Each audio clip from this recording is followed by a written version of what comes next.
High friends, আমি Shubhra. Welcome to my channel Rooptan. আজকে একটি টিউটোরিয়াল ভিডিও নিয়ে এসেছি। তো এই সেটটি কিন্তু আপনারা আগে দেখেছেন। এটি আমার অলরেডি ডিসপ্যাচ হয়ে গেছে এবং সেই ডিসপ্যাচ ভিডিওটি আপনাদের সাথে শেয়ার করেছিলাম। আজকে ভাবলাম তারই টিউটোরিয়াল ভিডিওটি আপনাদের সাথে একটু শেয়ার করা যাক। তো আমি ফার্স্টে ক্লেটাকে ভালো করে মেখে নিয়েছি। মেখে নিয়ে আগে ছোট ছোট করে বল করে নিয়েছি এবং বলগুলো সেম সাইজের করেছি যাতে প্রত্যেকটা পাপড়ির সাইজ সেম হয়।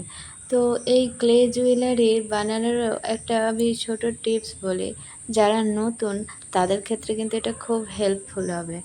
তো আপনাদেরকে বলি যে আপনারা যারা এই ক্লে জুয়েলারি বানাচ্ছেন বা নতুন স্টার্ট করেছো, তারা কিন্তু কখনোই একটা পেন্ডেন্ট বানানোর জন্য অনেকটা ক্লে একবারে মাখবে না। একটা ক্লে মাখা হয়ে গেলে সেটা অলরেডি নষ্ট হতে শুরু করে, শুকিয়ে যায় তাড়াতাড়ি। তাই আর কোনো শেপ দেওয়া যায় না। তাই যতটা প্রয়োজন ঠিক ততটাই ক্লে আগে ইউজ